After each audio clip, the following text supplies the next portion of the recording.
He actually laughed. Not a chuckle, a laugh.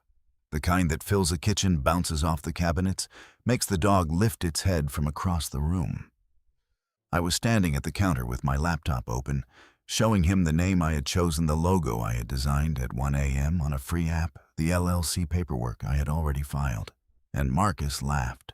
1 year later, he sat down across from me in a glass-walled conference room on the 11th floor of a building where I signed the lease. He had a resume in a folder. He had on his best suit. He did not know whose name was on the door until I walked in and sat down, and I did not stand up to greet him. Some stories take years to make sense. This one took exactly 364 days. Before we go any further, what time is it? Where you are right now, drop your time and your country in the comments. I want to know who's up watching this with me. Atlanta in early March smells like red clay and someone else's ambition. That is the best way I know how to describe it. You step outside at 7 in the morning, and the air has this weight to it, not humidity yet, just potential, just the city deciding what it wants to be that day. I used to love that about living here. I used to stand on our apartment balcony on Cascade Road with a cup of coffee and feel like I was exactly where I was supposed to be. That was before I understood what I was standing next to.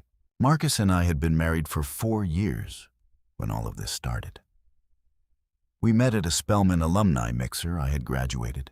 He had crashed it with a friend and stayed because, as he told me later, he saw me arguing with someone about supply chain logistics and thought I was the most interesting woman in the room. I believed that story for a long time. I replayed it at dinner parties. I told it to my mother. Looking back now, I think he liked that I was interesting the way some people like an unusual piece of furniture, something to show guests, something that made the room look smarter, but never something you actually asked for an opinion. He was a senior account manager at a logistics firm in Buckhead. Good salary, company car. The kind of job that comes with a title long enough to fill a business card, but vague enough that most people nod and move on when you explain it. Marcus was good at his job, the way some men are good at seeming indispensable. Loud in meetings, quiet about the details, always the one who remembered to copy the right people on the email. His boss liked him. His colleagues tolerated him. I did not understand the difference between those two things until much later. I worked in brand strategy at a mid-size marketing firm downtown. I was good at it. Not good in the way that got you promoted quickly, good in the way that meant your clients stayed, your retention numbers were clean, and your name got passed around in whispers when someone needed a problem solved quietly. My director knew my value. She also knew she was paying me $63,000 a year for work that was billing clients 4 times that, and she was comfortable with that arrangement in a way I was not. We lived in a 2-bedroom apartment that Marcus picked because it was close to his office. We split expenses the way couples do, when one person earns more and wants you to feel the difference. Without saying it directly, he covered rent. I covered groceries, utilities, and what he called the small stuff, which over 4 years had quietly become not small at all. I had a savings account with $11,000 in it that I had built in the margins of our shared life. $5 here, $40 there. The way you save when you know that someday you will need to move fast. The notebook started because of a client. I was working on a rebrand for a small skincare company out of Decatur, 3 employees, a founder who made everything in her kitchen and a product that was genuinely extraordinary. She had a serum that I tried once as a sample and used every day for the next 2 weeks without thinking about it. I helped her clarify her brand voice, tighten her packaging copy, and build a pitch deck that got her into 2 boutique retailers in the same quarter. She paid my firm. My firm paid me my salary. The founder sent me a handwritten note on cardstock that said you understood what I was trying to say before I said it. I read that note on my lunch break, sitting in my car in the parking deck on Peachtree, and I felt something shift behind my sternum. Not inspiration, exactly. Something quieter and more uncomfortable than inspiration. The recognition that I'd been doing this for someone else for 6 years. And that I knew how to do it, not approximately, not adequately, but with the kind of precision that is either something you are born with or something you build through a decade of paying close attention. And I had been doing both. I bought the notebook at a CVS on the way home. Black cover college ruled $2.49. I did not tell Marcus. I slid it under my side of the bed between the bed frame and the box spring, and that night, after he fell asleep, I took it out and wrote 3 words at the top of the first page. What do I know? I filled 4 pages before I realized it was past midnight. Brand architecture, positioning strategy, audience segmentation, client retention frameworks I had developed on my own and quietly handed to my firm without ever putting my name on them. I wrote until my hand cramped, then I put the notebook back and lay in the dark, listening to Marcus breathe, and understood for the first time that I was not stuck. I was just not moving yet. I kept the notebook under the bed for 3 more weeks. Every few nights, I would add to it a potential client type, a pricing structure, a name I was turning over. I was not ready to call it a plan. I was not ready to call it anything. I just kept writing. The night I finally told Marcus I had made a decision. Not a plan, yet not a timeline, but a decision the kind that lives in your body before it lives on paper. I had pulled up the LLC registration page for the state of Georgia. I had chosen a name. I had designed 3 logo options using a free tool I had found at 1 a.m. on a Tuesday. I was proud in the way you are proud of something fragile carefully with both hands. I turned the laptop to show him at the kitchen counter after dinner. He looked at it for 4 seconds, maybe 5. Then he laughed, and the dog lifted its head from across the room. The first time Marcus laughed at the business, I told myself it was the delivery. That is what you do when you love someone, and they do something that should disqualify them, but you are not ready to do the math yet. You find the version of events that lets you stay. I told myself I had sprung it on him. I told myself he had a long day. I told myself that the logo I had made on a free app at 1 a.m. did look a little rough around the edges. And maybe his reaction was not contempt, but just surprise. Poorly expressed surprise. The kind of thing a person says sorry for in the morning over coffee without being asked. He did not say sorry in the morning. He made eggs. He talked about a deal his firm was closing in Charlotte. He asked if I'd seen his gray tie.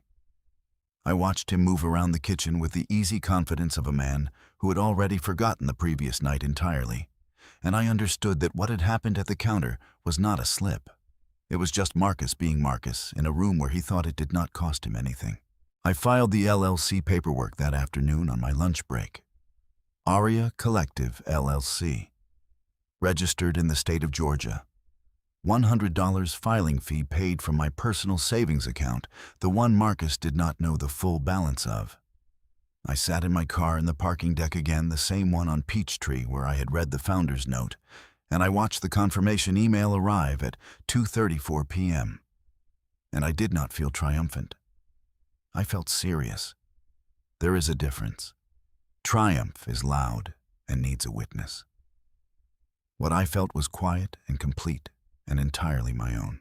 I kept the notebook under the bed. I kept going to work.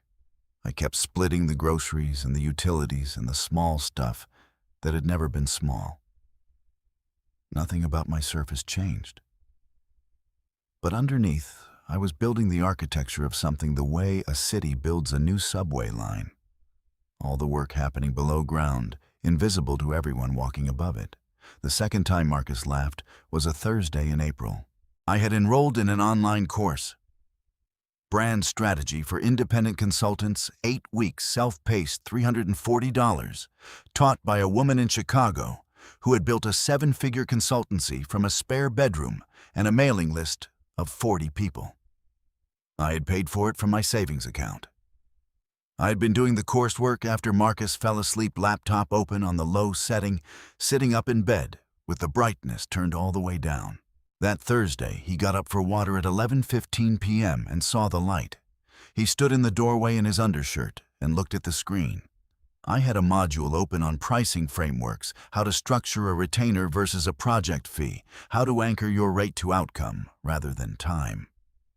Dry material, important material. The kind of thing I had been doing intuitively for 6 years and was now learning the formal language for. Marcus looked at the screen for a moment. Then he looked at me. "You're still doing that," he said. Not a question. "Yes," I said. He made a sound. Not quite the kitchen laugh, smaller, nasal, the kind of sound that is technically not a laugh, but carries everything a laugh would carry, the editorial version. Then he said, "Aria, baby, you work in marketing. You already know this stuff. You're paying to learn things you already know." I did not look up from the screen. "Go back to sleep, Marcus," I said. He stood in the doorway for another 3 seconds. I counted them. Then he went back to bed, and I heard the mattress shift as he settled. And within 4 minutes, his breathing had slowed back into sleep. 4 minutes. That is how long it took for him to dismiss what I was building and return to unconsciousness. I have thought about those 4 minutes many times since then. I turned the brightness back up. I finished the module. I took notes in the black notebook: pricing anchors, retainer minimums, the language you use when a client asks you to justify your rate. I wrote for 40 minutes after the module ended, adding my own frameworks beside the ones from the course, cross-referencing things I had learned at the firm, with things I was learning now, building something composite and specific and mine. My handwriting gets smaller when I am thinking hard. By the end of that session, the letters were half the size they had been at the start.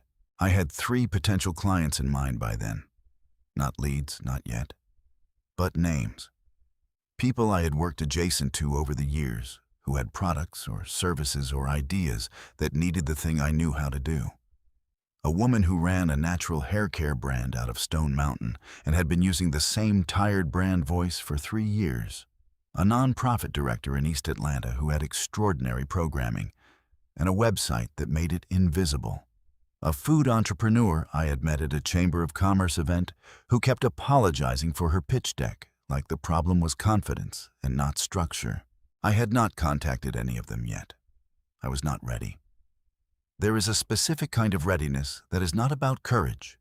It is about infrastructure. I needed the business bank account. I needed the simple contract template. I needed the rate card.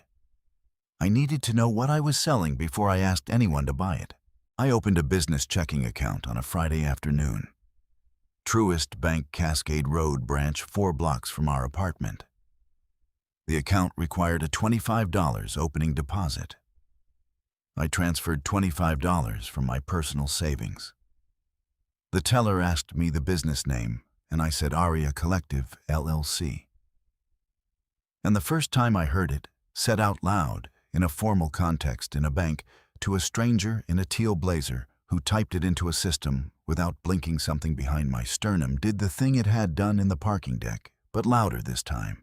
I drove home and made dinner and did not mention any of it. Marcus came home at 6:45, loosened his tie at the door, asked what we were eating. I said pasta. He said great.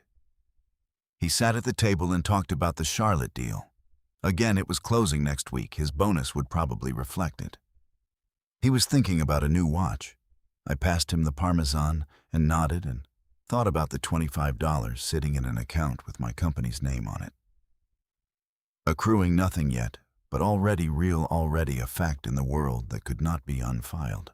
What I did not know that night, what I had no way of knowing, was that in 11 days, I would come home from work and find something on Marcus's phone that would change the entire temperature of everything I was building. Not the direction, not the destination, just the temperature. The difference between building something because you want a future and building something because you understand finally and completely that you are the only one responsible for it. 11 days. I made pasta 3 more times before then. The contract was on the kitchen counter. That is the detail I keep coming back to, not the messages themselves, not the timestamp, not the name I did not recognize at first because it was saved under a food delivery app that Marcus did not use. All of that came after. What I keep coming back to is that the contract was on the kitchen counter. The lease agreement for my first office space. $1 $200 a month, a 400 square foot room on the 3rd floor of a shared workspace on Auburn Avenue. A 12 months minimum, my signature at the bottom in the blue ink I always use, because black ink photographs darker. And I had learned that from a contract seminar I attended alone on a Saturday in February. I had brought it home to read one more time before I scanned and returned it. I was proud of it.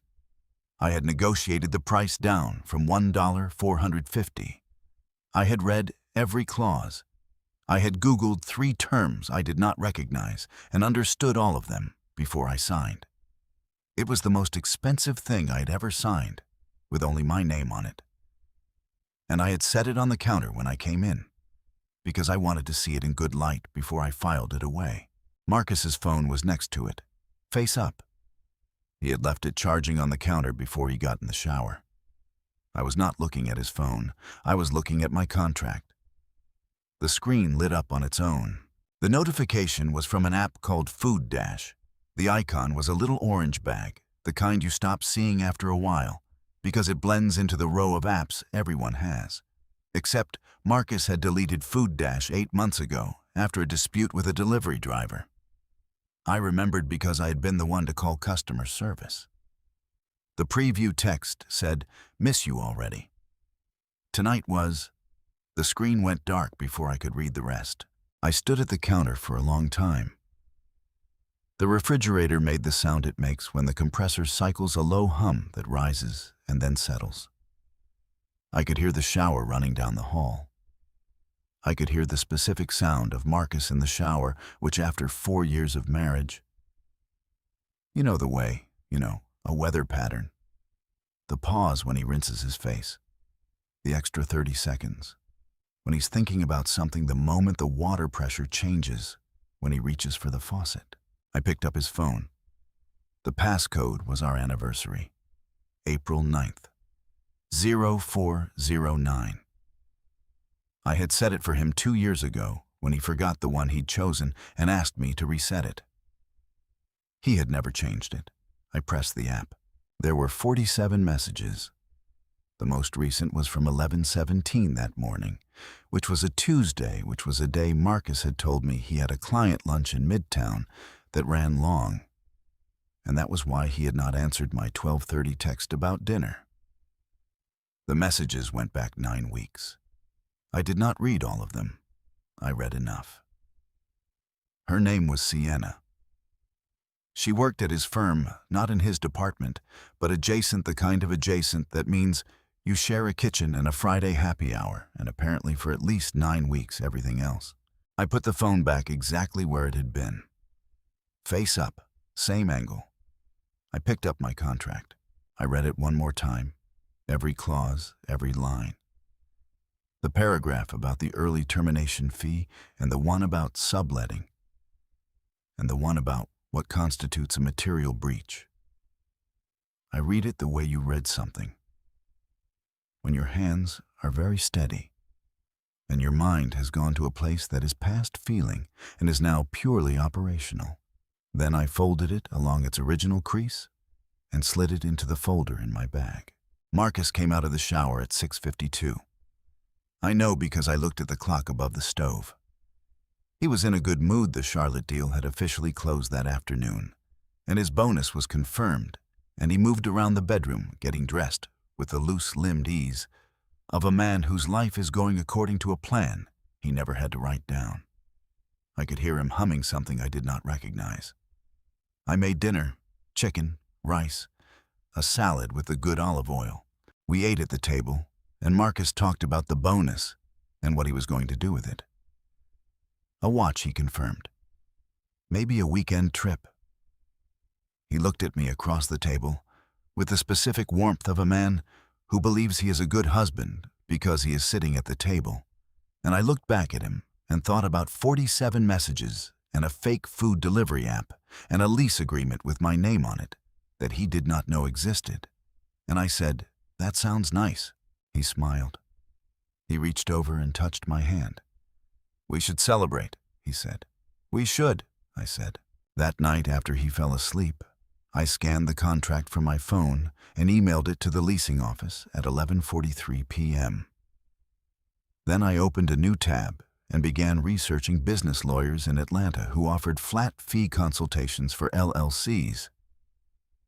I found one in Decatur with a 5-star rating and a turnaround time of 48 hours. I booked a consultation for Thursday morning and put it in my work calendar as a dentist appointment. Then I opened the black notebook. I did not write about Marcus. I did not write about Sienna. I did not write about the phone or the 47 messages or the shower running or the way his hand had felt on mine at the dinner table, warm and certain and entirely unaware of how much I now knew. I wrote none of that. I wrote office keys, April 14th. First client outreach, April 17th. Rate card finalized April 15th by end of day. I wrote a timeline. Clean columns, specific dates, action items with owners, and the owner of every single line was me. I wrote until the notebook margin ran out on the right side, and I kept writing anyway, a little cramped, a little compressed, fitting everything in. Some decisions don't announce themselves. They just become the only thing that makes sense. I turned off the lamp. I slid the notebook back under the bed. I lay in the dark next to Marcus, who was sleeping the deep and untroubled sleep of a man who had no idea that the woman beside him had just decided quietly, completely, without drama or confrontation, to build something that would outlast everything he thought he knew about her. The refrigerator hummed. The city moved outside the window. I stared at the ceiling and did not feel angry. I felt precise. Precision is a different thing than coldness. I want to be clear about that because I have told this story enough times now to my lawyer, to my accountant, to my best friend Deja over wine on her back porch in College Park. And every time I get to this part, someone asks me how I did it. How I went to work the next morning and sat across from Marcus at the breakfast table and passed him his coffee and did not say a word about Sienna. How I kept building while sleeping in the same bed as a man I now knew with certainty had been lying to me for at least 9 weeks, and probably longer. How I stayed in that apartment for 6 more months and paid my half of the utilities and attended his firm's spring dinner with a smile that his colleagues complimented. They ask it like it requires an explanation, like compartmentalization is something exotic. I grew up watching my mother work double shifts at Grady Memorial and come home and make sure my sister and I had everything we needed before she sat down. I watched her do that for 11 years, without complaint, without drama, without asking anyone to acknowledge the weight of it. What she taught me, not in words, but in the architecture of how she moved through a room, was that the most dangerous thing a woman can do is let people know what she is building before it is built. Announcement is for after. Before is just work. So I worked. The office on Auburn Avenue was smaller than I had remembered from the walkthrough. 4th floor, not 3rd. I had misremembered, which bothered me for exactly 1 morning and then stopped mattering. A single window that faced the building next door, a desk that came with the space. A chair I bought from a woman on Facebook Marketplace for $35 because it had lumbar support, and I knew I would be spending long hours in it. I carried it up the stairs myself on a Saturday morning in April while Marcus was golfing with his colleagues in Alpharetta. He thought I was getting brunch with Deja. I sat in that chair for the first time and looked at the desk and the window and the door with the frosted glass panel and the suite number on it, 401. And I gave myself exactly 4 minutes to feel whatever I needed to feel. I had started doing that, giving myself small timed windows for the emotional content so it did not bleed into the operational content. 4 minutes. I set a timer on my phone. The timer went off, and I opened my laptop. First client outreach went out on a Wednesday. 3 emails. Not cold, warm, specific reference to previous interactions. The woman with the hair care brand in Stone Mountain. The nonprofit director in East Atlanta. The food entrepreneur from the Chamber of Commerce event, whose pitch deck had been the problem, not her confidence. I had drafted each email twice and sat with the drafts for 48 hours before sending. Each one was 3 paragraphs. Each one named a specific problem I had observed. Each one ended with a single question rather than an ask. The Stone Mountain woman responded in 4 hours. The nonprofit director in 2 days. The food entrepreneur called me from a parking lot at 7 p.m. on a Thursday, still in her car, and talked for 45 minutes about everything she had been trying to articulate for 2 years to people who kept giving her templates instead of listening. I listened. I asked 3 questions. By the end of the call, she asked me what my retainer looked like. I had finalized the rate card the previous Sunday. $3,500 per month for a standard brand strategy retainer minimum. 3 months. I had arrived at this number using the pricing framework from the online course adjusted for the Atlanta market, adjusted again for my specific experience level, and then adjusted one final time upward, because the woman in Chicago who taught the course had said in the last module, almost as an aside, the number that makes you slightly uncomfortable to say out loud is usually closer to the right number than the one that feels safe. I said $3,500 out loud in my apartment bathroom mirror twice before the call. On the call, I said it without hesitation. The food entrepreneur said, "Okay, when can we start?" I signed all 3 clients within 11 days of the first outreach. $10,500 in contracted monthly revenue before Aria Collective LLC had been operational for 30 days. I moved that number around in my head the way you move a new piece of furniture, checking how it looked from different angles, making sure it was real, making sure I had not miscounted. I had not miscounted. At home, nothing changed on the surface. I kept my schedule. I kept my routines. I kept passing Marcus's coffee and listening to the Charlotte deal post-mortem and attending the spring dinner in a green dress he had always liked. I was present in the way that a person can be present when they have separated the visible part of their life from the load-bearing part. The load-bearing part was on Auburn Avenue in a chair with lumbar support. Everything else was maintenance. The first thing I changed was the savings account, not the joint account. We did not have a joint savings, only a joint checking for shared expenses.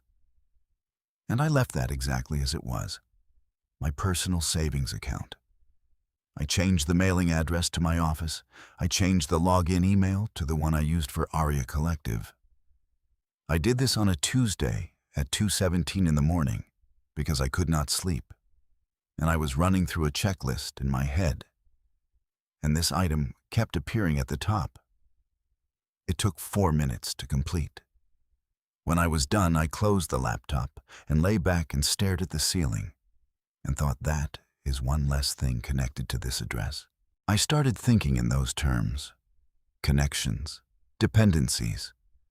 Which parts of my financial life were threaded through Marcus's in ways that would require untangling later?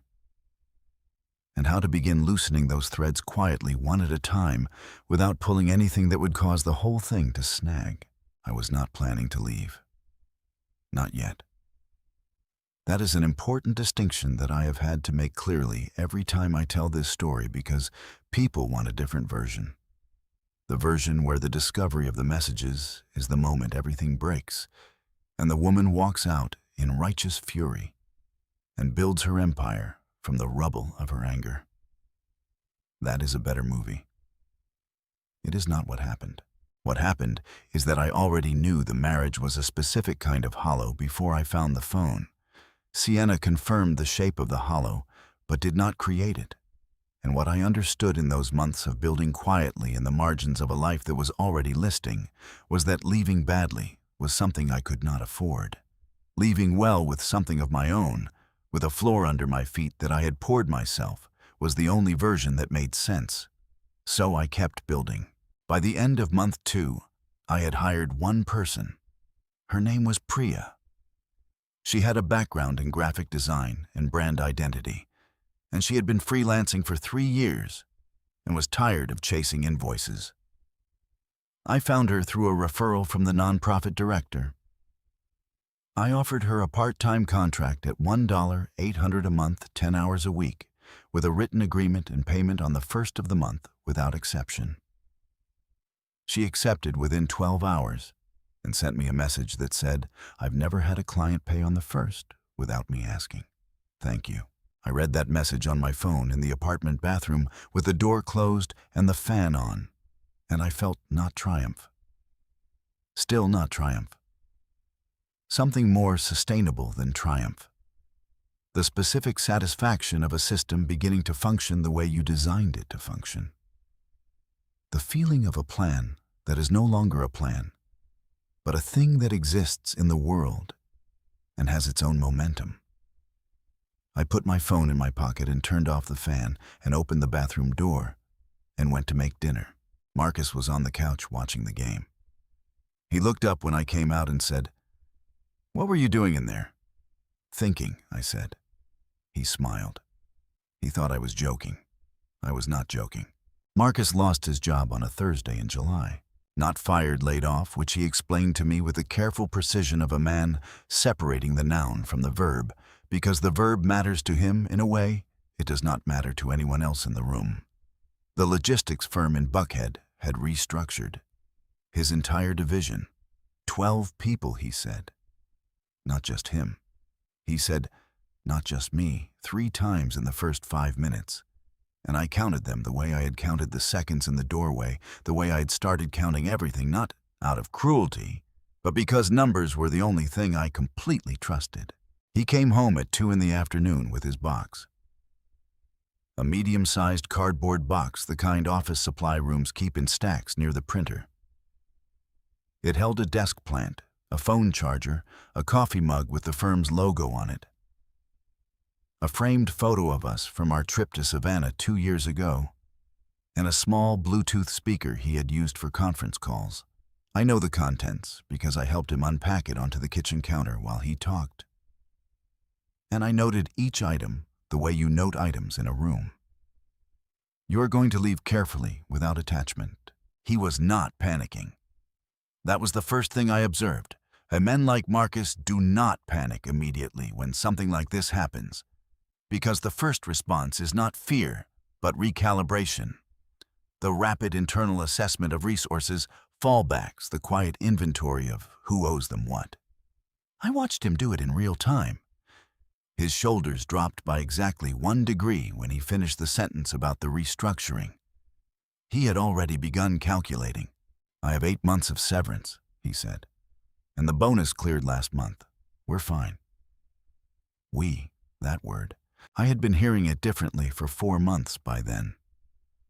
The way you hear a word differently once you have learned its actual meaning versus the meaning you assigned it when you were not paying close enough attention. We were fine.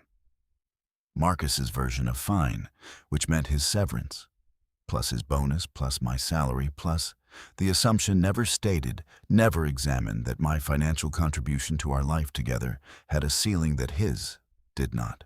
He did not ask about Aria Collective. He had not asked about it in months, not since the night in the kitchen with the logo and the laugh. In his architecture, it was a hobby that had not become relevant yet, and probably would not. In his architecture, I was still a brand strategist at a mid-size firm downtown, making $63,000 a year, and splitting the groceries and the utilities and the small stuff. He did not know about the 3 clients. He did not know about Priya. He did not know about the office on Auburn Avenue, or the business checking account, or the conversation I had been having every other week with the Decatur lawyer about how to structure equity for future hires. He did not know any of it because I had not told him, and he had not asked. And the intersection of those 2 facts had created a silence that I had been building inside of. 2 weeks after the layoff, he was still sleeping past 9. still watching the game, still using the Charlotte deal as the subject sentence of at least one story per day, the thing he had accomplished that proved the current circumstances were circumstantial, not structural. I did not challenge this. I made coffee. I went to work. I came home. I went to the office on Auburn Avenue on Saturday mornings and sometimes Sunday afternoons, and Marcus thought I was running errands or seeing Deja or doing the thing women do when they need space, which in his experience meant approximately 90 minutes and a returned good mood. In September, I signed a fourth client. A restaurant group out of Old Fourth Ward, 3 locations, a catering arm, a brand identity that had not been touched since 2019 and was starting to show its age. It was my largest retainer to date, $500 a month. The owner was a woman named Claudette, who had been referred to me by the food entrepreneur, who had been referred by the Stone Mountain hair care brand. And I was beginning to understand what a referral network felt like from the inside. Not a strategy, but a living thing. Something that grew in proportion to how well you treated the people who fed it. Aria Collective was billing $16,000 a month by October. I did not tell Marcus. In October, he started applying for jobs. Not frantically, systematically, which was the Marcus I recognized. He had a spreadsheet. He was networking. He went to 3 industry events in 2 weeks and came home with business cards, and the particular energy of a man who has reframed a setback as a transition and is now enjoying the narrative. He told me about a promising lead at a supply chain consulting firm in Midtown. He told me about a recruiter who had reached out on LinkedIn. He was optimistic in the way that severance makes you optimistic. The clock had not started to feel real yet. One evening in late October, he asked me about my work. Not Aria Collective, my work. The firm downtown. Whether I was happy. Whether I had thought about what I wanted. I looked at him across the dinner table and thought about $16,000 a month and a fourth client and Priya. And the office on Auburn Avenue, and the conversation I was scheduled to have the following week with a commercial real estate agent about a larger space, and I said, "I've been thinking about it a lot, actually." He nodded in the way that meant he was listening, with the part of his brain that was also composing his next sentence. "I think things are about to change," I said. "For sure," he said. "Once I land something, we can talk about what you want to do next. Maybe something bigger. You've always been good at this stuff. Once I land something, the sequencing of it. My next move predicated on his. My something bigger authorized by his landing." I had heard this kind of sentence so many times over 4 years that I had stopped noticing the load it carried. That night, I noticed. I picked up my fork. I took a bite. I said, The following Saturday morning, Marcus was still in bed at 9:15 when I left for the office. I had a meeting with Priya and a new hire. I was considering a brand strategist named Jerome, who had 7 years of agency experience and was looking for something with more ownership and less bureaucracy. I had budgeted for the hire. I had a job description. I had a 90-day onboarding plan in a Google Doc that I had built from scratch on a Tuesday evening while Marcus watched a documentary in the next room. Jerome accepted the offer on Monday. He started on November 1st. On November 3rd, Marcus called me at lunch sounding lighter than he had in weeks. A lead had come through a mid-size company good culture role that matched his background. The recruiter had submitted his profile and they were moving fast. He would probably have a first-round interview before the end of the month. "That's great," I said. I was at my desk on Auburn Avenue. Jerome was 3 feet away reviewing a client brief. The afternoon light came through the window and landed on the stack of folders I had organized that morning, each one with a client name on the tab, in my own handwriting. "Things are looking up," Marcus said. "They really are," I said. He did not hear the difference in what we meant. That was the last time I think that he did not hear it. Because 2 weeks later, He came into the kitchen on a Sunday morning while I was making coffee and set his phone face up on the counter. Not his personal phone, the other one, the one he used for job applications, the one with the LinkedIn app and the resume PDFs. And I saw the notification before he did. It was a calendar invite. First round interview. Company name Aria Collective, LLC. He had applied for a Director of Operations role I had posted the previous month under our official company name. He had not made the connection. I turned back to the coffee maker. I pressed the brew button. I listened to the machine begin to work. And I thought about the laugh in the kitchen 10 months ago, and the dog lifting its head, and the $2.49 notebook under the bed. And I felt something move through me that was not anger, and was not triumph, and was not anything I had a clean word for. It was closer to arrival, the specific feeling of a thing completing its arc. I said nothing. I poured 2 cups of coffee. I handed him one. He said, "I've got a first round next week. Sounds like a solid company." "Sounds like it," I said. The Atlanta Business Chronicle runs a feature every November called Ones to Watch. I had known about it for years, had read it every November at my desk at the firm downtown, scanning the names and the headshots and the revenue figures with the particular feeling of a person looking at a window from the outside. Young founders, emerging companies, people who had built something in the 12 months prior that was worth putting a name to. The criteria were vague in the way editorial criteria always are. Growth, innovation, community, impact, the ineffable quality of a story that earns space on a page. I had never thought about being in it, not concretely. It was the kind of aspiration that lives in the back of a room you have not yet decided to enter. A journalist named Teresa contacted me in September. She had found Aria Collective through the Stone Mountain hair care brand whose founder had mentioned us in an interview she gave to a small business podcast in August. Teresa was compact in her questions. She asked about founding story, revenue trajectory, hiring philosophy, and what I thought the Atlanta market was missing. We spoke for 40 minutes on a Tuesday afternoon. I was sitting in my office on Auburn Avenue. Jerome was in the next room. Priya was working remotely.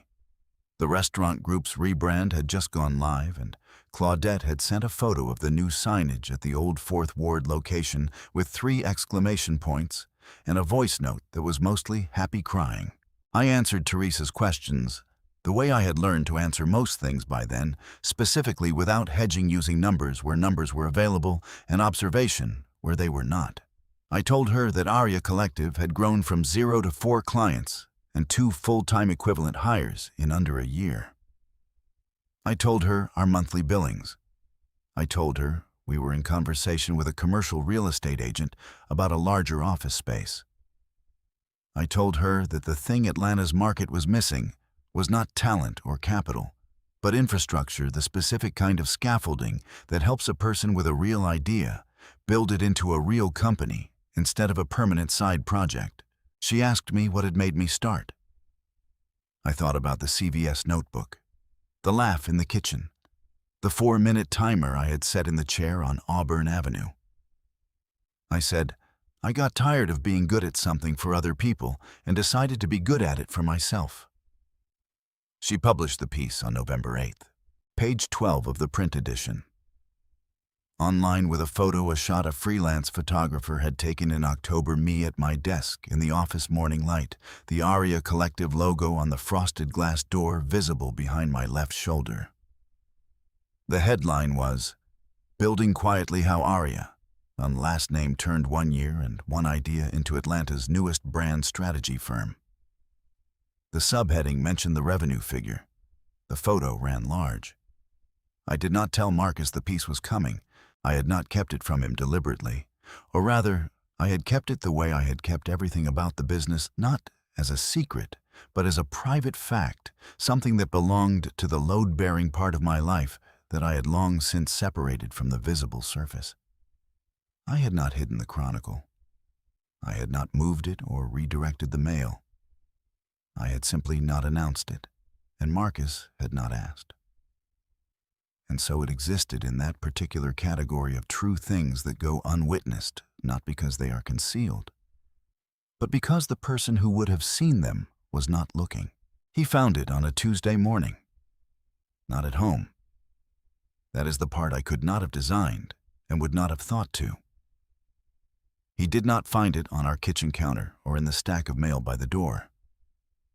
He found it at the coffee shop on Cascade Road, the one we had gone to every Sunday morning for 2 years, before the layoffs changed his schedule and he started sleeping in. He had gone back that Tuesday for the first time in months, ordered his usual sat at his usual table by the window.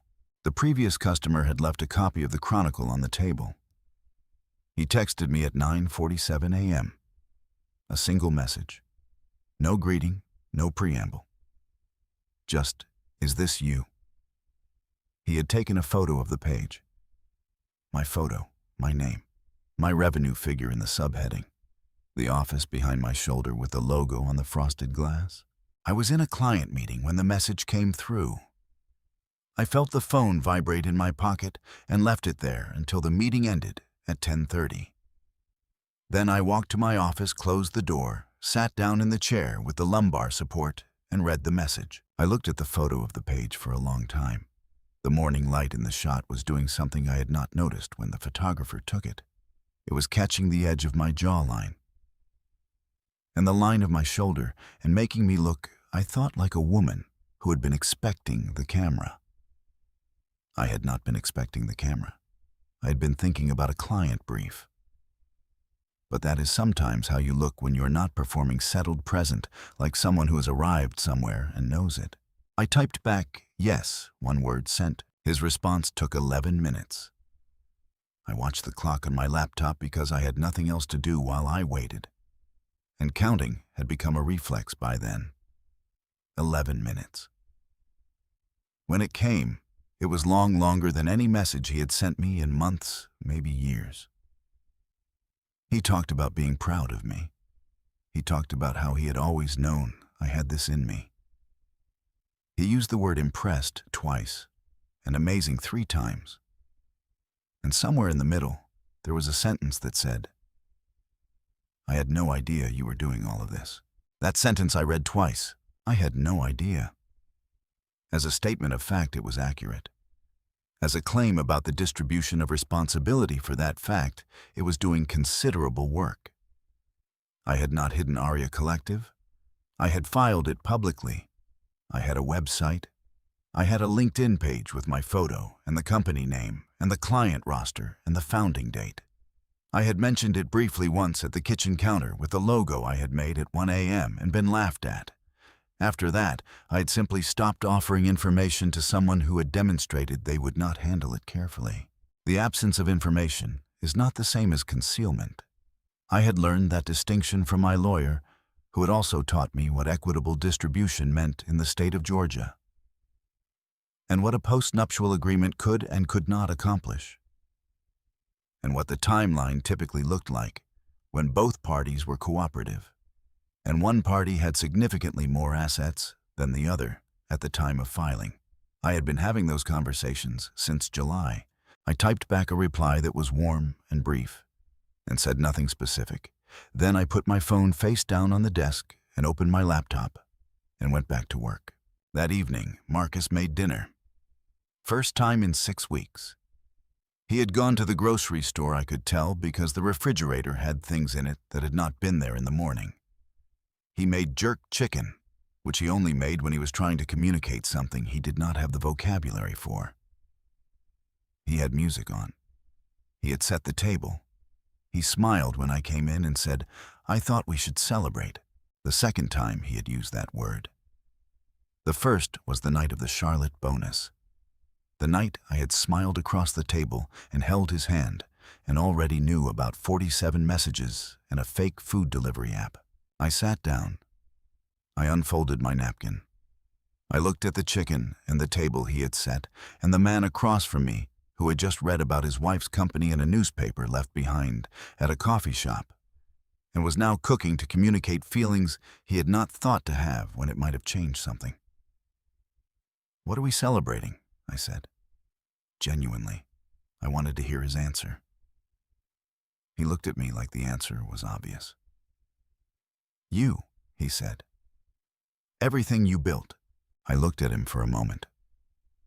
The refrigerator hummed. Outside, Atlanta was doing what Atlanta does in November, cooling slowly, the city settling into itself after the heat, the light going amber and low over the rooftops on Cascade Road.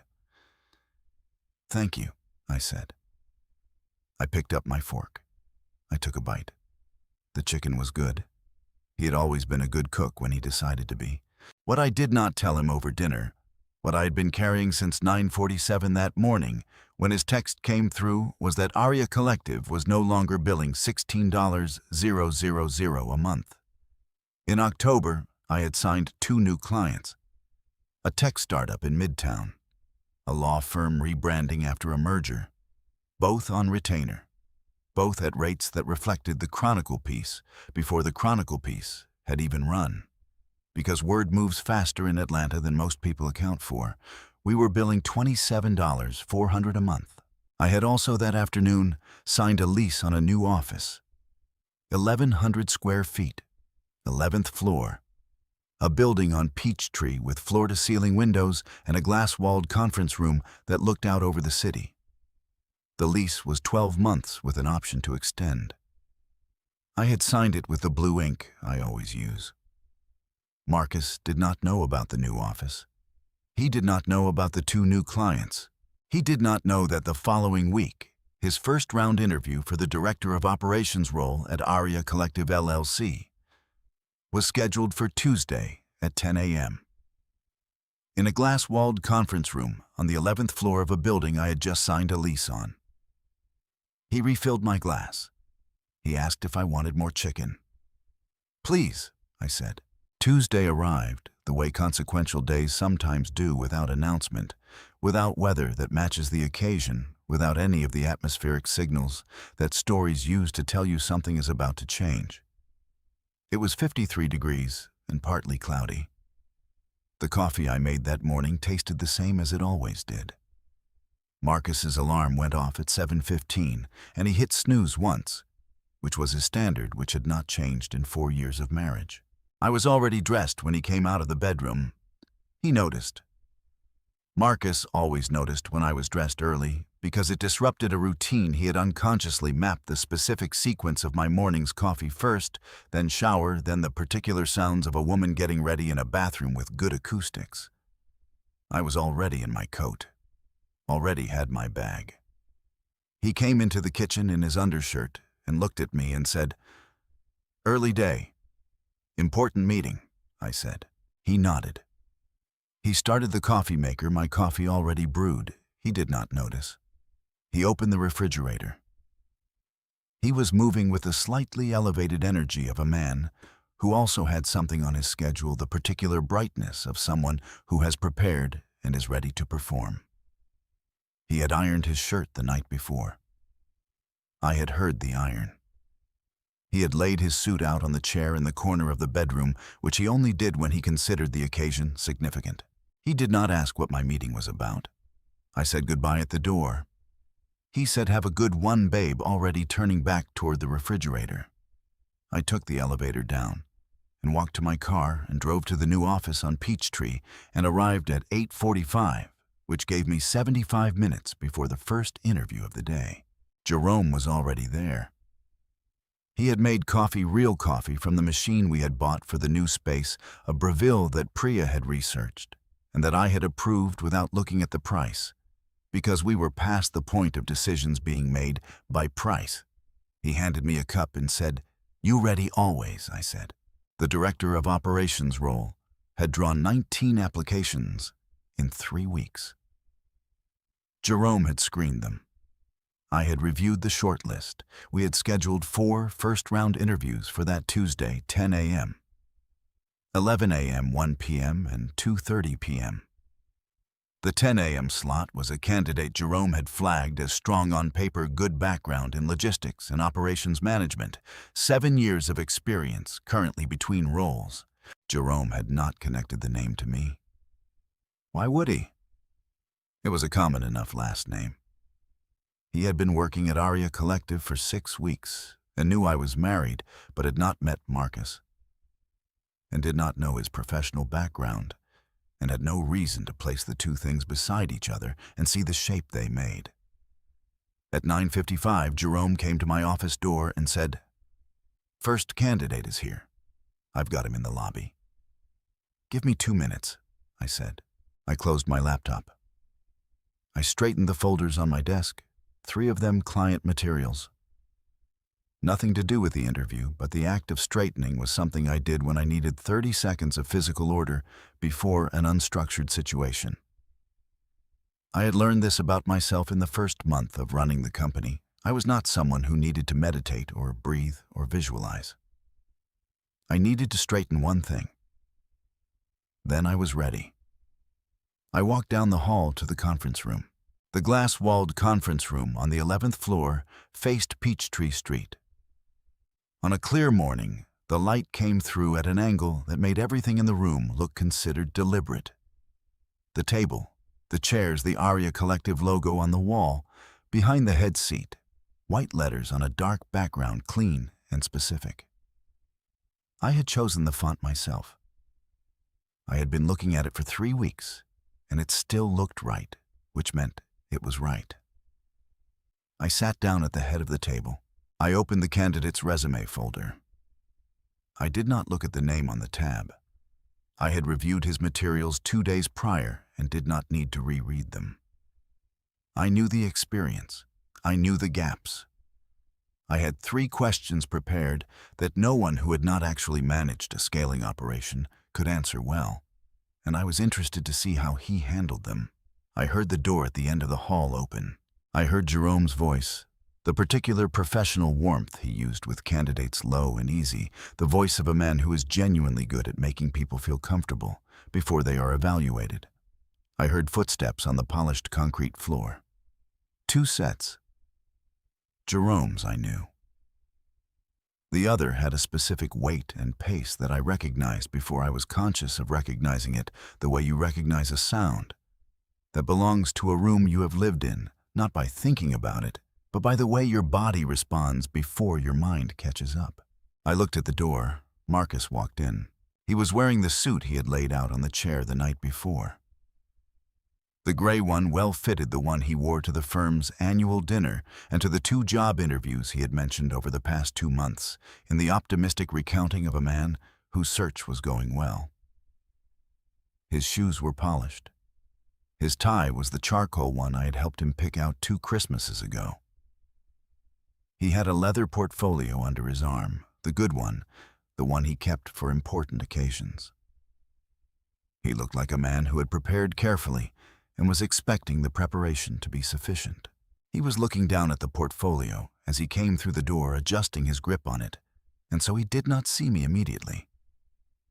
He saw the room first, the table, the logo on the wall, the chair at the head of the table. Then he looked up. The moment his eyes found my face, I watched something happen that I had not anticipated, even though I had been thinking about this moment for 3 weeks. I had anticipated surprise. I had anticipated confusion. What I had not anticipated was the specific sequence. The half-second of genuine happiness, the reflexive smile that appeared because he saw my face before his brain supplied the context, and then the context arriving, and the smile not disappearing exactly, but changing, becoming something else, the face of a man watching a room rearrange itself around him in real time. He stopped walking. Jerome, 3 steps behind him, nearly walked into his back. Jerome looked at Marcus, then looked at me, then looked at Marcus again. I watched Jerome do the math. He was good at math. It took him approximately 4 seconds. Then he said with the measured calm of a man who understood immediately that his job in this moment was to be invisible, "I'll get some water for the table."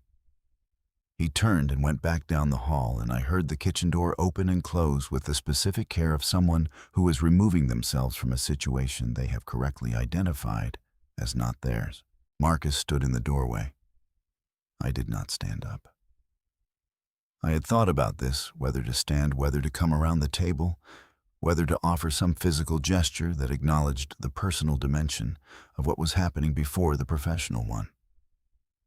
I had decided against it, not out of cruelty, because standing up would have been for his comfort, and his comfort in this moment was not my responsibility. Aria. His voice was careful, the voice he used when he was thinking faster than he was speaking.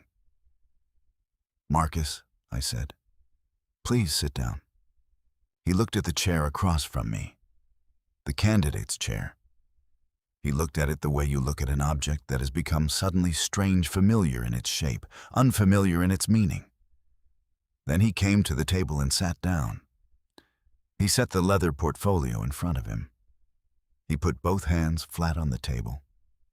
I noticed his hands because they were the only thing moving a slight pressure against the surface, his fingers spreading and then releasing the physical equivalent of a man trying to find his footing. He started, stopped.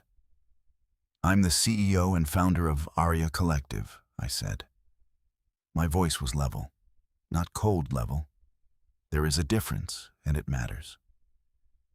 You applied for the Director of Operations position. Your application was reviewed by my head of strategy, Jerome, who you just met. You were selected for a first-round interview based on your qualifications. He stared at me. I'd like to conduct the interview, I said. If you'd prefer not to proceed, I understand completely and there's no obligation. But the role is real. The process is legitimate, and your application was competitive on its merits. I paused. The decision is yours.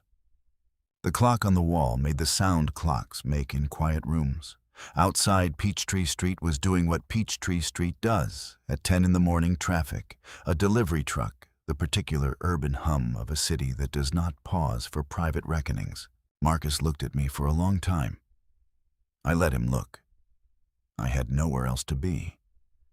This was exactly where I was supposed to be, at the head of this table, in this room, in this building, on this floor, with my name on the wall behind me in the font I had chosen myself.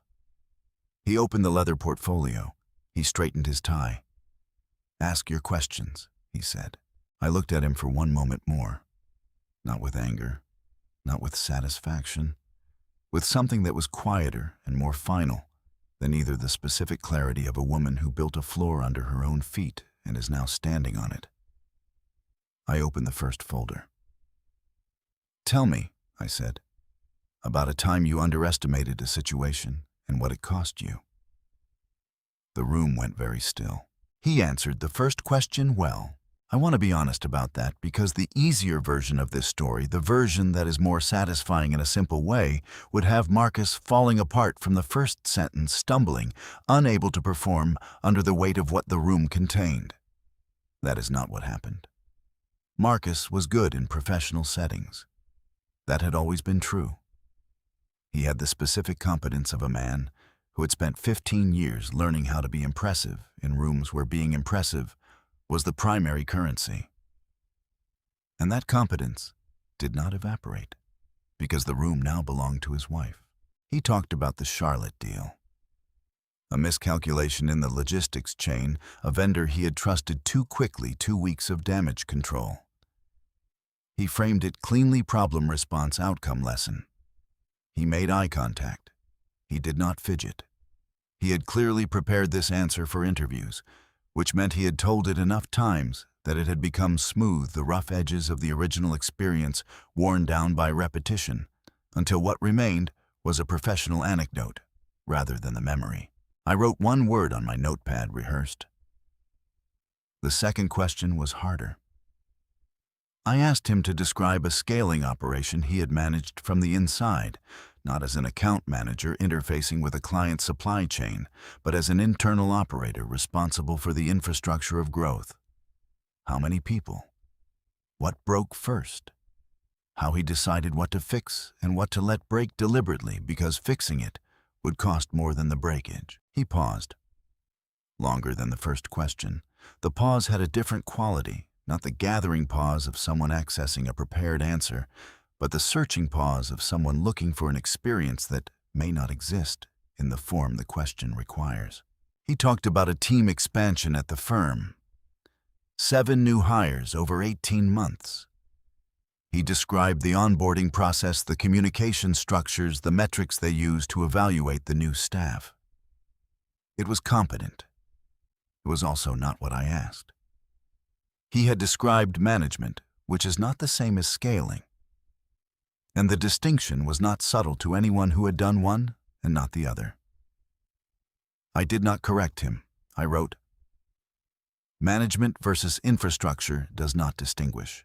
Then Jerome came back in with the water. He set 3 glasses on the table with the practiced neutrality of a man who had decided his only job for the remainder of this meeting was logistics. He sat in the chair to my left, the one I had asked him to take for all 4 interviews that day, the note-taking position. He opened his own folder. He did not look at Marcus with any particular expression. Jerome was among his many qualities, profoundly discreet. It was one of the reasons I had hired him. Marcus looked at Jerome, then back at me. Something had shifted in the room while Jerome was gone. I had felt it in the pause on the second question, a hairline crack in Marcus's composure, thin enough that a stranger would not have noticed it. I was not a stranger. I knew every version of Marcus's composure, the board meeting version, the dinner party version, the late Sunday afternoon version, the version that appeared when he was losing an argument and had decided to change the subject. What I was watching now was none of those. It was something newer, something that did not have a name yet because it had not been required before. I asked the third question. I asked him how he would approach a situation in which a key operational decision required him to report directly to leadership whose judgment he had previously underestimated. The room went the specific quiet of a room in which everyone present understands that a question has 2 simultaneous meanings, and only one of them is professional. Marcus put his pen down. He looked at me. Not the candidate to interviewer look of the previous 40 minutes. Something under that something that had been waiting for a gap in the professional surface. His jaw was tight. His hands flat on the table again had gone very still in the way that hands go still when the body has decided to hold something in. Aria, he said. Not my professional title. My name. The way he said it at home, at the dinner table, across the distance of 4 years of a marriage that had been hollowing out long before either of us said so. The question is for the candidate, I said, evenly. I'm aware of that. His voice had changed. The smooth professional register was still there, but underneath it, something had come loose, not anger yet, but the precursor to anger, the specific register of a man who has realized the room is not arranged in his favor and is deciding what to do about it. I'm also aware that this is that you're... He stopped, started again. How long have you known I applied here? Since November 3rd, I said. When the calendar invite went to your phone. He absorbed this. The clock, the street below. Jerome writing something in his folder that I suspected was not related to the interview. You didn't say anything, Marcus said. No. For 3 weeks. Yes. He looked at the logo on the wall behind me. White letters, dark background, the font I had chosen myself. He looked at it for long enough that I had time to observe the full architecture of his expression, the recalibration happening in real time, the rapid internal inventory of the past 12 months being run against new information. The specific vertigo of a man understanding that the story he had been telling himself about his life had a version he did not know existed. How much? He said, quietly, almost to himself. I knew what he was asking. $27,400 a month in current billings, I said. 6 clients, 3 full-time equivalent staff, 1,100 square feet of office space on a 12-month lease with an option to extend. I paused. The Chronicle piece was accurate. The revenue figure they used was from September. It's higher now. He closed his portfolio. The leather made a sound when it closed, soft final the sound of an object completing its purpose. He set both hands flat on the table one more time, and then he laughed. Not the kitchen laugh. Not the full, filling cabinet bouncing laugh of a man who finds something genuinely funny. This one was smaller and had a different material in it, something brittle. Something that was trying to be the kitchen laugh, but could not locate the same confidence. It lasted 3 seconds. Then it stopped. "I laughed at you," he said. It was not an apology. It was a statement of fact delivered by a man who was finally applying his professional precision to something true. "You did," I said. "In the kitchen, with the logo." "Yes." He looked at the table. Then he looked at me. And in the 11 months I had spent building something in the margins of a life I was already planning to leave, I had thought about this moment in many versions, what I would feel, what I would say, whether there would be something that needed to be resolved between us in this room before anything else could happen. I had thought about it the way you think about a destination when you are still in the middle of the journey, imprecisely with more emotion than information. Now that I was here, I found that I did not need a version. The room was already exactly what it was. Marcus stood up. He picked up the portfolio. He straightened his tie, a reflex, the way you straighten something when your hands need something to do. Then he said, "I'm going to withdraw my application." "That's your decision," I said. "Aria shaninas venas Marcus." I said it quietly, not unkindly. "I have 3 more interviews today." He looked at me for a moment that had everything in it: the Spellman mixer, the coffee on the Cascade Road balcony, the eggs, and the gray tie, and the 47 messages, and the notebook under the bed, and the $2.49, and the $11,000. And every morning I had gotten up and built something while he slept. And then he nodded, once the way you nod when you understand something that cannot be undone, and walked to the door. He stopped, his hand on the door frame, his back to me. "The company," he said. "It's good, Aria. It's really good." I looked at his back, the well-fitted gray suit, the polished shoes. "I know," I said. He left. Jerome waited until the footsteps reached the elevator lobby. Then he looked at me over his folder and said in the measured tone of a man choosing his words carefully in an unprecedented professional situation, "Do you want to take 5 minutes before the 11 o'clock? I looked at the chair Marcus had vacated. The leather portfolio was gone. The water glass he had been given but not touched sat exactly where Jerome had placed it, untouched, the surface still flat. I reached under the conference table to the bag I'd set there that morning when I arrived. I removed a manila folder. Cream exterior, standard weight, my name printed on the tab in the blue ink I always use. I set it on the table in front of the vacant chair. "No," I said. "Send in the 11 o'clock. I paused. "And Jerome, after the last interview today, I need 20 minutes. There's something I need to give HR to process before end of day." Jerome looked at the folder. He looked at me. "Of course," he said. The folder contained the divorce filing. I had signed it the previous Thursday. My lawyer had reviewed it twice. The grounds were irreconcilable differences, which was accurate and equitable distribution, which would be straightforward because I'd been meticulous for 11 months about what was mine and what was not. Jerome went to get the 11 o'clock. I straightened the folders on the table. One thing straightened. Then I was ready. The 11 o'clock candidate was excellent. Her name was Dominique. She had 8 years of operations experience, had scaled a logistics startup from 12 people to 60 before acquisition, and answered the third question, the one about reporting to leadership, whose judgment you had previously underestimated, with a precision that made Jerome stop writing and look up. She said the first thing you do is audit your own assumptions about them.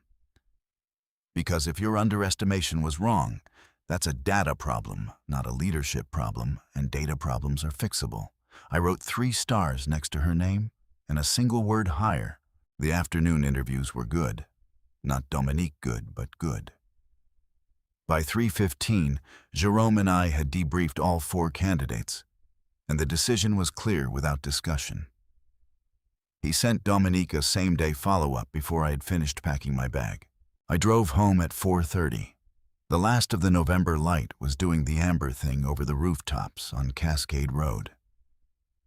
The same light I had described to myself on that balcony at the beginning of all of this.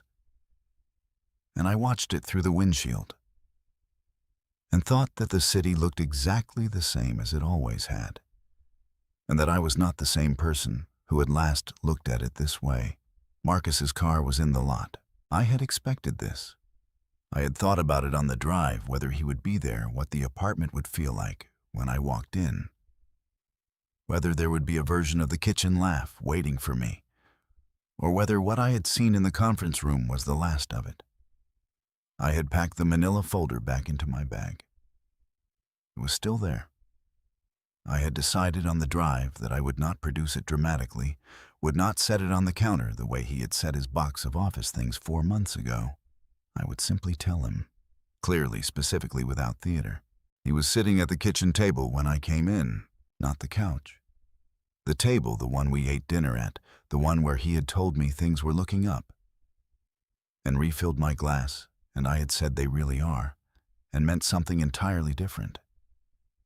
He was sitting with both hands around a coffee mug that had gone cold. He was still in the interview suit.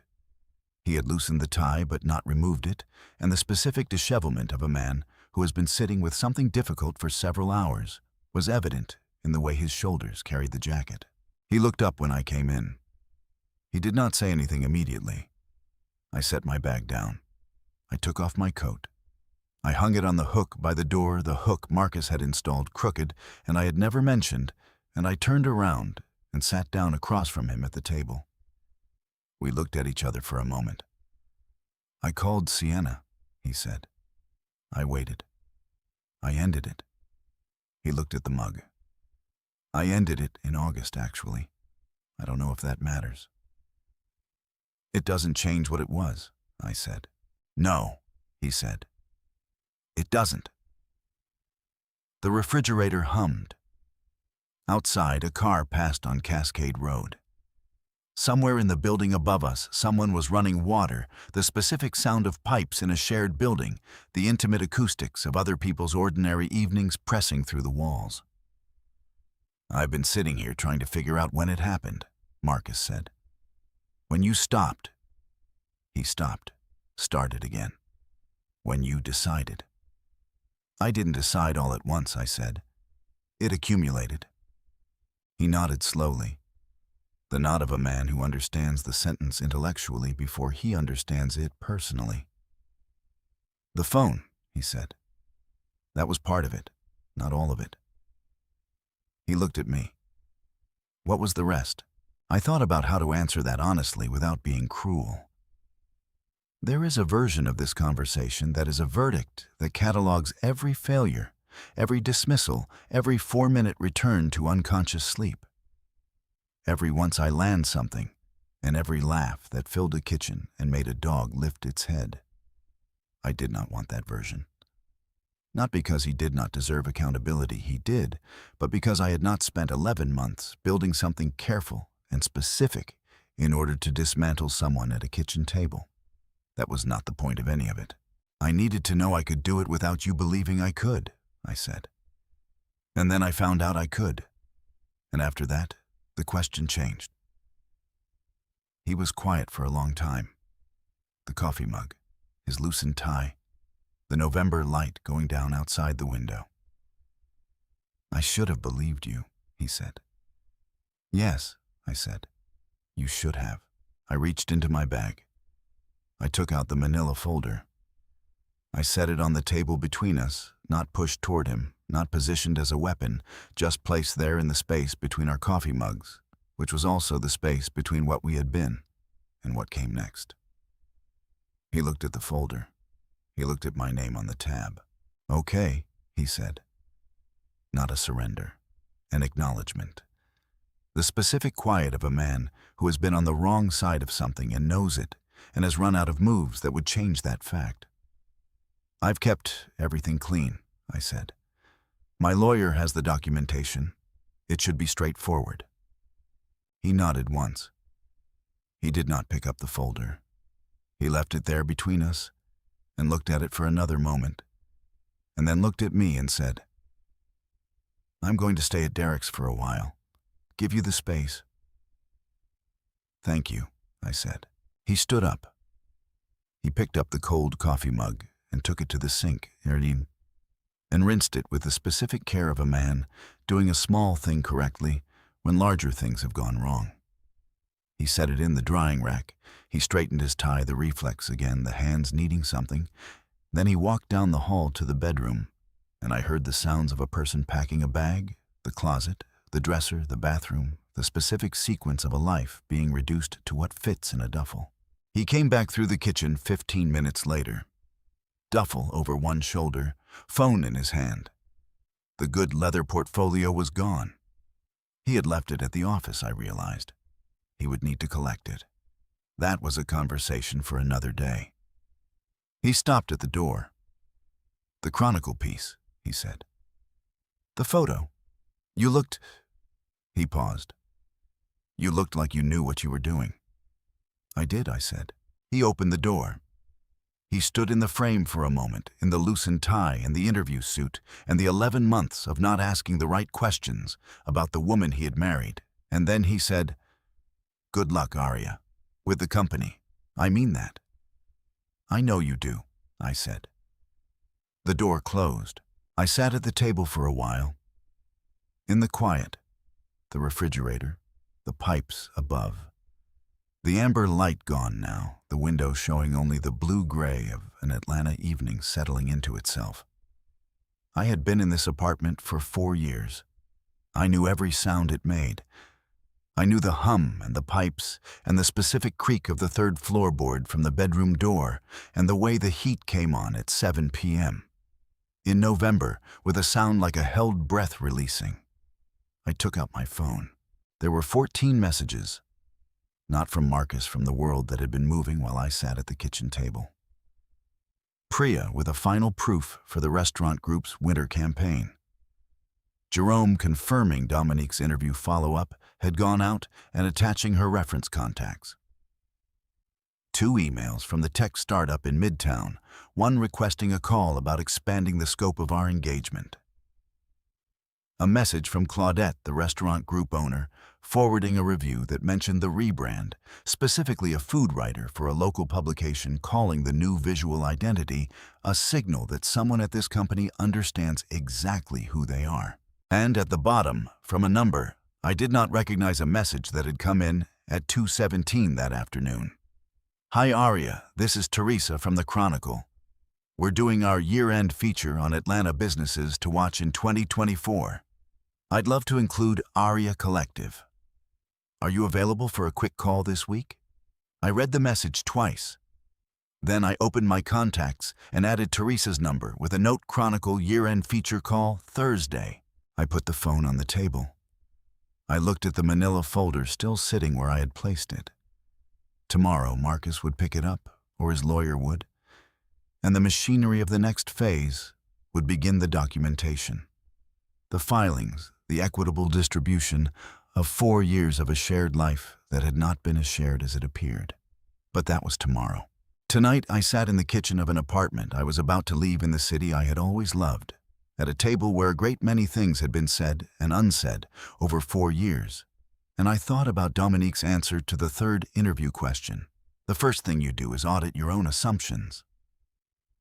I had done that not on a Tuesday in November, but on a Friday afternoon, 14 months ago, in a parking deck on Peachtree, reading a handwritten note on cardstock, feeling something shift behind my sternum that was not inspiration, but recognition, the recognition that I knew what I was doing.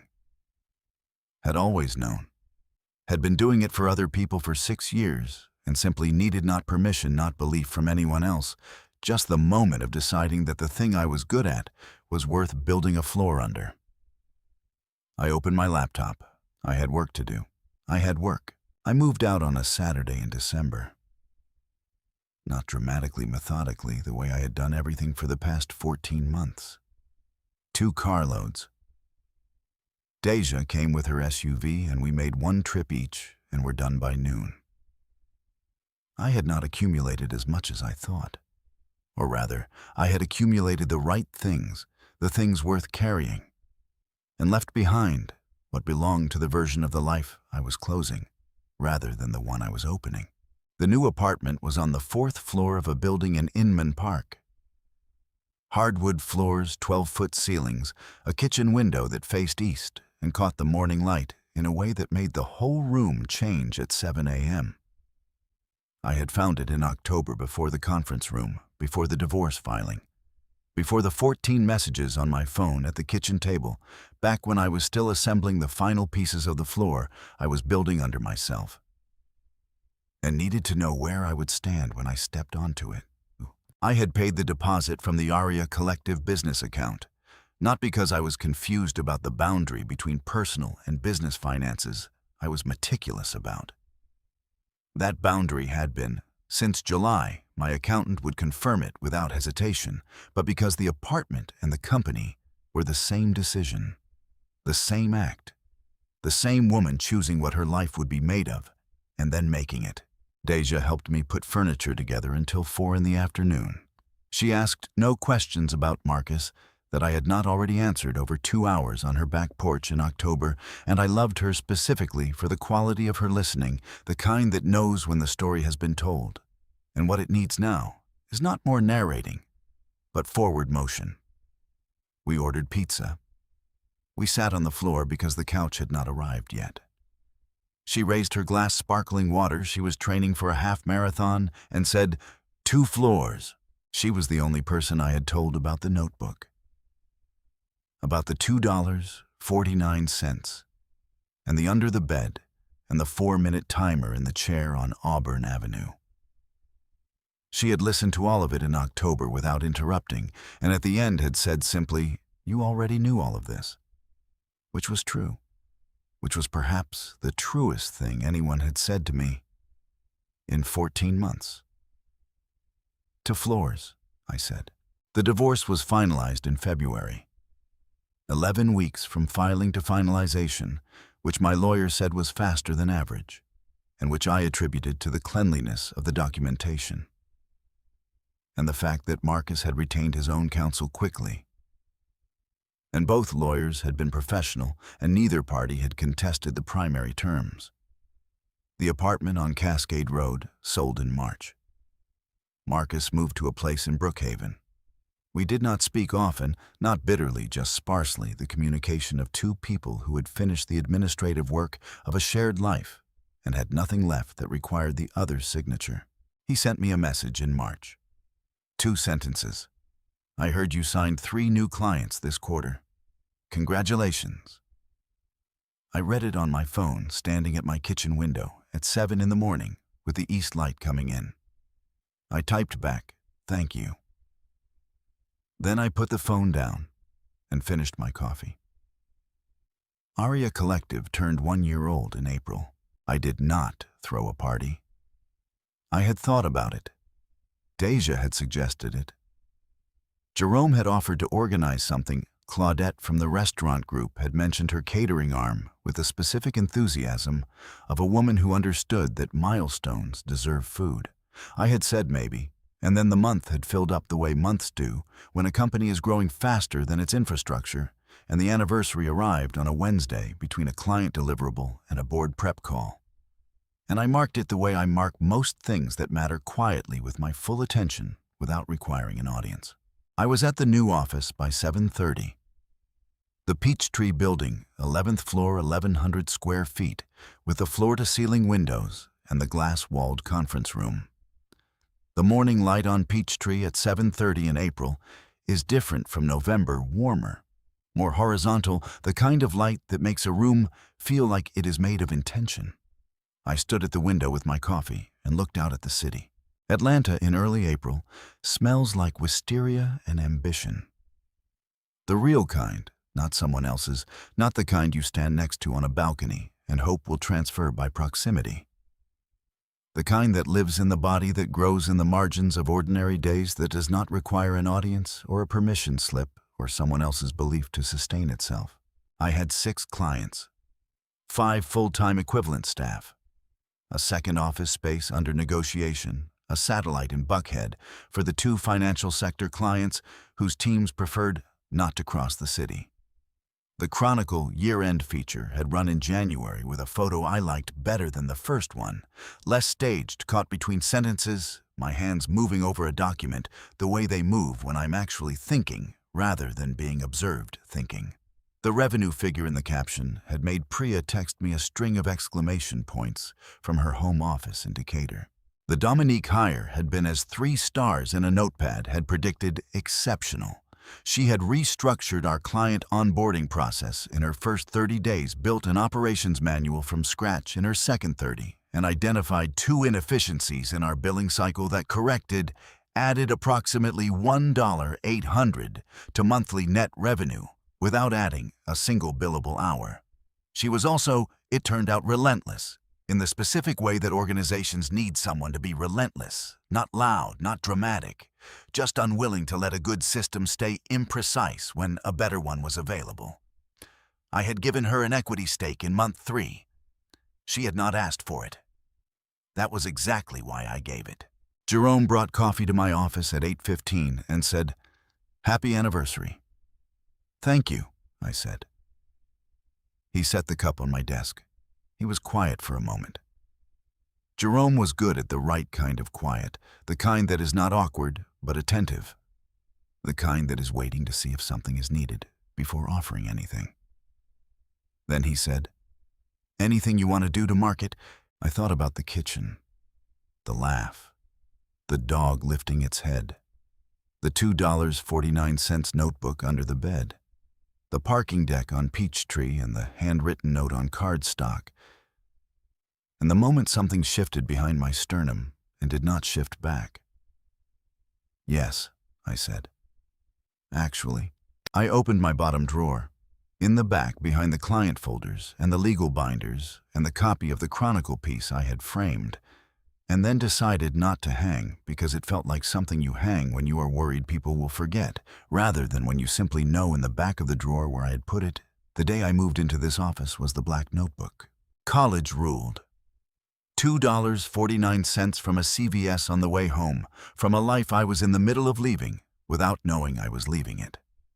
The cover was soft at the corners from being slid under a bed and retrieved again so many times that the cardboard had developed a specific flexibility.